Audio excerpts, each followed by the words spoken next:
Yeah, welcome along to Mark McAdam. Mark, there is only one place to start. Yeah. Arsenal's search for a striker. How close are they to getting it over the line? It feels like, for the first time in a number of windows, Arsenal fans are finally going to get to see the magic number 9 walk through the door at the Emirates. It's been the position that they've been coveting. It's the position they've been desperate for the club to go and action. And it feels like, finally, we can start to talk about this deal getting closer. Now, how close is the question? We know that Arsenal are pushing hard and they are in advanced talks at the moment. There's been no club-to-club agreement between Sporting and Arsenal, but the conversation continues between the two football clubs. There are some reports out there suggesting that Viktor Gyokeres has told his friends, yeah, I'm only interested in Arsenal. Arsenal's a team for me, Arsenal's a team I want, and that he's also made that quite clear to the hierarchy at Sporting Lisbon. Sporting, as far as they're concerned, I guess, Darmesh, they know they've pretty much lost the player. He's played as many games as he's going to play at Lisbon, and what an incredible 2 years it's been. 97 goals in 102 appearances. It is simply phenomenal, hence why now we're talking about this potential move. Maybe that celebration will be seen in the Premier League not too far away. Yeah, just to add to that, Mark, Arsenal thought to be encouraged by the player's desire to join. Personal terms not expected to be a problem, but in a fresh development, Sporting have given Gyökeres permission to delay his return for pre-season. Now, we know pre-season gets underway for a lot of clubs, not only in the Premier League, but around Europe tomorrow. Yeah. That's a week after some of his teammates. That's when he was due back. So some of them have actually gone back a week ago, but he's now been given until Friday as these talks with Arsenal progress. And there is no certainty, given what you've just been saying, that he's going to return at all. Now, you did say, despite these talks being advanced, there's no club-to-club agreement just yet. What is it going to take for there to be this club-to-club agreement? Well, this feels like a little bit of a grey area. Now, normally when we go into transfer negotiations and we're talking about them, we've got a bit of an idea about what the price is the selling club are looking for. Normally it's the first question you'll ask your contacts. OK, fine, but how much is it going to cost to get this deal done? Now, this is where it gets a little bit confusing, because there were rumoured reports that when Viktor Gyokeres went to Sporting Lisbon from Championship side Coventry, there was a release clause inserted into that contract that was €100 million, which is around £80 million. Now, he's 27 years old, and even the president of Sporting, Federico Varandas, has come out and said, look, we know we're not going to get £80 million for a 27-year-old striker. No one from Portugal is going to leave for that kind of money. So therefore, we have to be sensible, and we have to understand that actually, if we're going to recoup back some of the cash we invested and get this kind of sum into the club, we're going to have to soften our approach on this rumoured release clause. Now, there were suggestions it was around £59 million. Yeah, because there was that rumour, wasn't there, that Viktor Gyokeres had some sort of agreement with Sporting that he could leave for that amount of money. Yeah, but gentlemen's agreements in football, rarely do they ever seem to work out. You hear about these things, and you've probably heard about them a number of times over the years between certain players and certain owners, but very often the agreement is always not quite on the same page. Now, we did say that we understood it to be 59 million. However, Federico Varandas has come out and said there's absolutely no chance that Viktor Gyokeres will be leaving for £59 million in this window. So between 80 million, the release clause, and 59 million, the rumoured release clause, you'd imagine the fee that Arsenal would have to pay will be somewhere in between. You get that feeling that that's where they're going to be. It's going to be probably around 70 million, whether that's inclusive of add-ons or plus some add-ons. It's going to have to be that kind of figure to get Viktor Gyokeres out of Sporting Lisbon and into North London. Look, we have been speaking about this very topic for so many transfer windows, haven't we?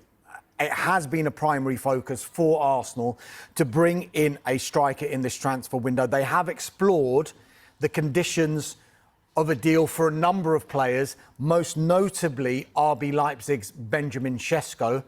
But when you look at those two players, they're different profiles and different ages, aren't they? Viktor Gyokeres, you could argue, more of the finished article.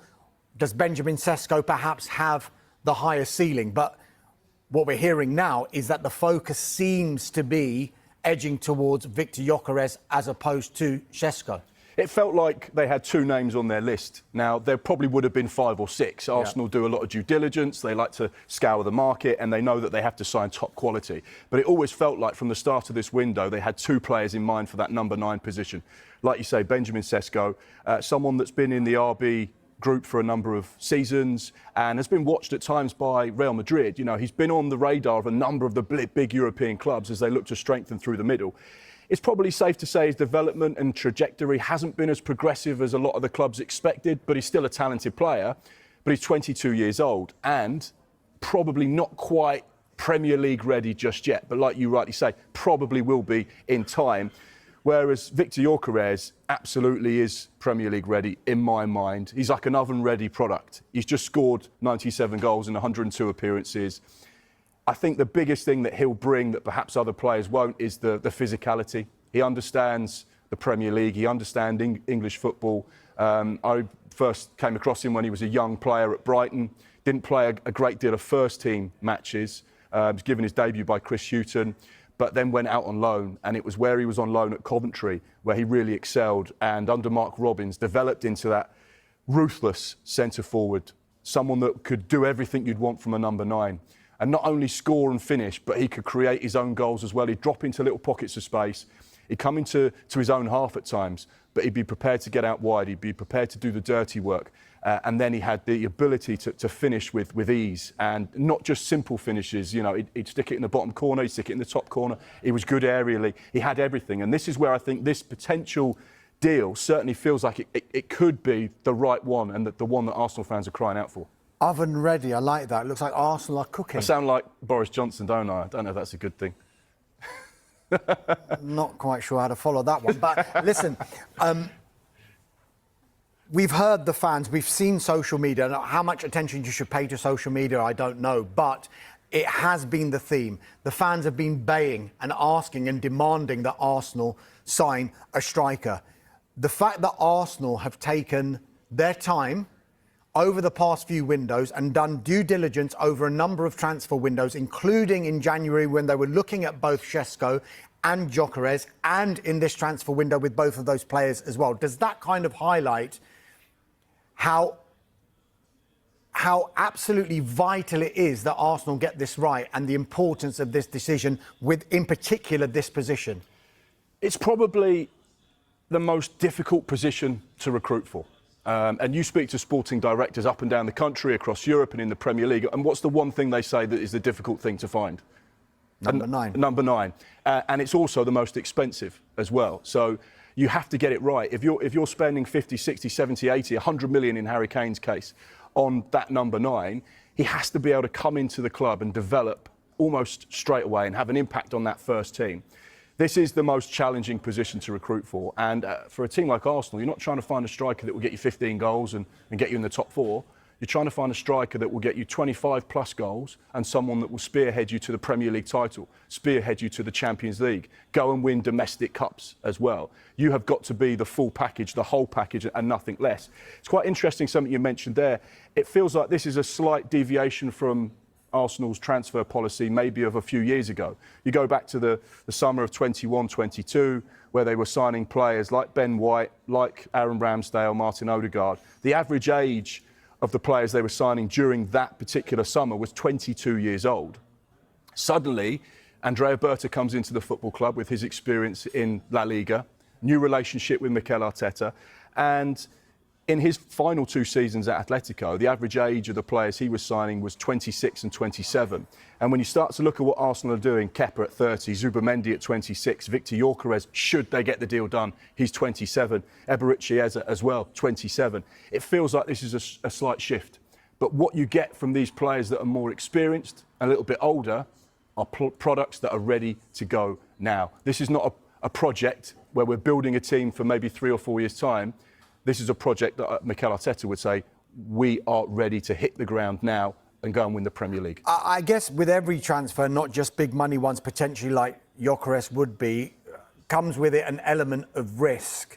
I just want to have a look at this graphic. It is the power rankings of leagues. According to Opta League rankings, it is harder to score goals in the Championship than it is in the Portuguese league. Now, Gyökeres, we do know, has scored plenty of goals in the Championship as well. But more generally, should Arsenal fans have any concerns, given he has been so prolific, but in a league that is widely considered to be outside the top 5 European leagues?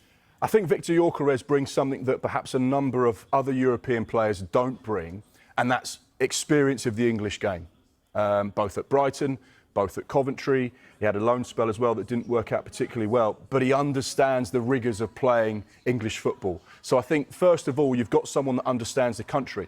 You speak to so many people. How many times do they say, well, we like a lot of players in Europe, but not all of them have got the ability to adapt to life in England. You've got to move across countries. You've got to learn a new language. You've got to let your family settle. You've got to find a home and a place where you feel comfortable. And then you've got to start playing your best football on the pitch, whereas Arsenal fans won't have that concern. The Arsenal hierarchy won't have that concern. Viktor Gyokeres has lived in England before, so he knows what that's like. So I don't think that will be an issue. The fact that he's a physical striker as well. I don't want to say he's going to do the same sort of things as Erling Haaland, but I feel like some of his characteristics are very similar. I feel like he has that ability to come into the Premier League, come into Arsenal, should the deal get done, and really have a huge impact. And you could almost see within the first 6 or 7 games of Arsenal season, Viktor Gyokeres has got 6 or 7 goals, and people go, Arsenal, why didn't you go and get this player or get this type of player 2 or 3 windows ago? Because we might have a few more bits of silverware in the cabinet. But I don't have any question marks about his ability, his goal scoring, or his physicality. I think he's the perfect product for Arsenal right now, and I could see him really fitting seamlessly into that side.